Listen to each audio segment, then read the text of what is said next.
Каква сутрин? Тежък ден вчера. В момента съм в Люляково, 6:15 и отивам да закусвам.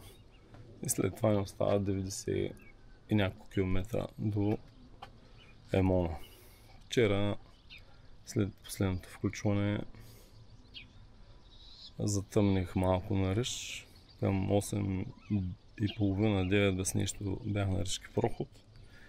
И 10 без 15 пристигнах. То още 21 км от Ришки до Люляково. Та Назми ми беше взел храна, чухме се по телефона, като бях на мотел Хамкрум, там ставаха 12 км по шосе и вечерях набързо, поговорихме и починах. Та днеска по-лежерно ще го даваме. Сега, от тук като хапнем, тръгваме с нови сили. Финал. Туто финито. Хайде. Включване от Бойра на цел да скотна 17 км, 500 положителна до момента. Аз от Люляково се качих през Рупча. Горе един тегав бър с около 300 и нещо за 2 км. После се спуснах до пътеката. Влезнах в планинцата, хранителния магазин. Си закупих много за пиене и банани. Та така. Погледнах си данните преди 2 години с колелото, като го минавах. Тогава съм стигнал в 1 часа в Козичено. Починах там около час. Беше страшна жега, си спомням. Така съм го и писал, един мръсна жега. Духаше един топъл вятър. Около час починах. Едно сафари хванах точно. Спря, викам, тук ще почивам. Те се изсипаха някакво джипа с туристи. И оттам ми отнело 3 часа и половина. Тоест 5:30 някъде съм бил на нос Емине. Така че днес това е плана. Да видим към колко часа ще стигна до Козичено и вече там ще направя една почивка.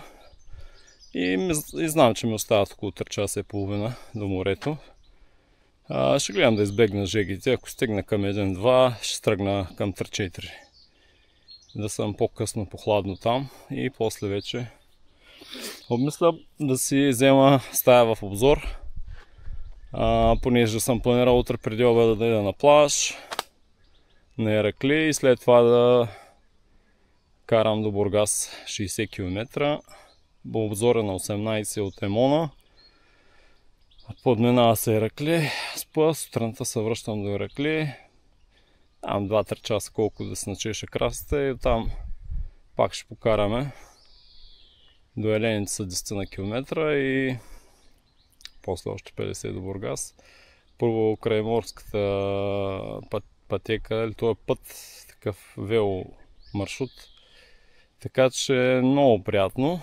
И така, към края сме. В ниското. Сега да видим как тук ще издрапваме бъра с мухите и после вече нататък няма да има ядове. Айде! 19 км до Козичено.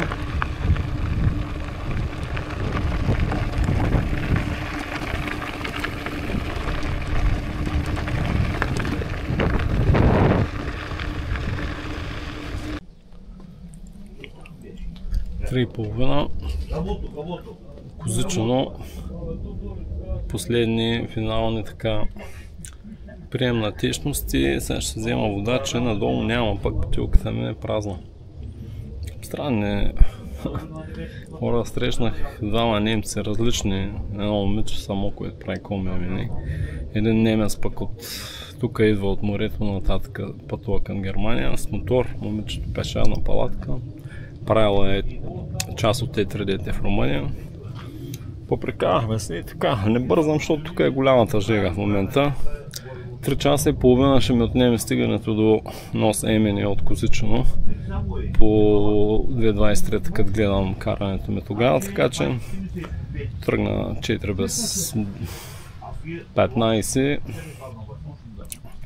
7 и 8 без нещо съм там. После трябва да слезна до обзор, че съм се запазил стая и утре вече на Ираклина плаж. Айде тръгваме, се включим от морето. На 16 км сме от финала. Къде Биле е там. Доста се умори. На Поморийския проход сме, точно до водата, която оставя доброволците, на ловния дом. И от тук имаме два варианта. Или да слезнем малко по-надолу, нататъка, и да свим наляво, или да продължим нагоре. И пак, ама тук ще се върви повече по пътя и след това пак се свива и двете пътеки се събират, така че мисля да продължа надолу, където е трака, който си ми даде. Минава се през някакви ниви там. Те са минавали, така че би трябвало горе-долу да имаме посока.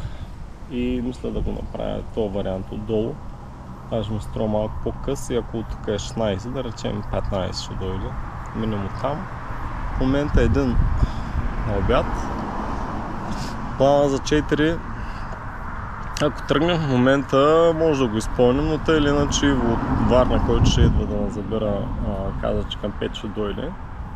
Ще направим една по-дълга пауза тук, защото и без това е много горещо, пък и били в момента последното нещо, което иска да направя, е да продължа да ходя. Близо до 6 часа на прохода, вече сме на Поморийски проход и виждате бариерата. По-нагоре, идвайки от пътя, от пътеката, има една купча на празни бутилки вдясно. А тук стек отворен, са останали 4 бутилки. Сега ще се долия малко, защото ми е до половината пълно шишето, за да имам, че тук почва натоварената част и общо взето не остана. 15 км някъде остават, така че наближаваме финала. Айде. Ето го асфалтовия път и пред тази бариера също има. На 11 км от Емени също има вода. Там дъното също под дървото и тук. Така че вода има. Оставаха ни по-малко от 10 км. Били взе да пресяда доста често. Ще го понося малко. После той мене и така ще стигнем. Имаме 2 часа и 15-20 минути да ги изминем тези 10 на километра. И след това ще хвърлям камъчетата, ще пием по нещо, Иво ще дойде, ще ни закара до гарата Бургас и се прибираме. Нали така, Белинка? Били? Кажи нещо, моето момче. Така, добре. Еми, днес ще се съберат едни 57 км. Като за последен ден ще дойдат повече. Но не всичко ще приключи. След около 2 часа.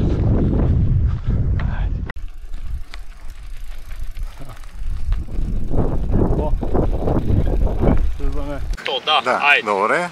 Окей. Чакайте малко да смена позицията, да се види върху. Чакайте, че май е пуснато видео само това, което е. Чакай се да види.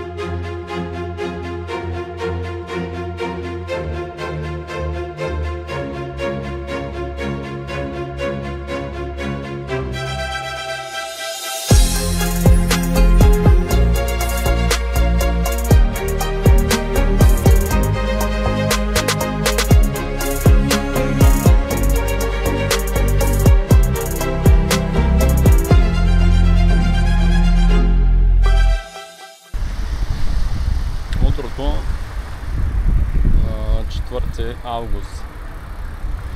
Обзор. Имаме към Иракли. Трябва да завършим подобаващото това Ком Емени. Да го отбележим. И така, Взел съм си пиене, хапване и отиваме на плаж, след това към Бургас след обеда. Като спра на Емона да обядвам, там на горе на заведението, ще погледнем Хара за последно, може би тази година. И така.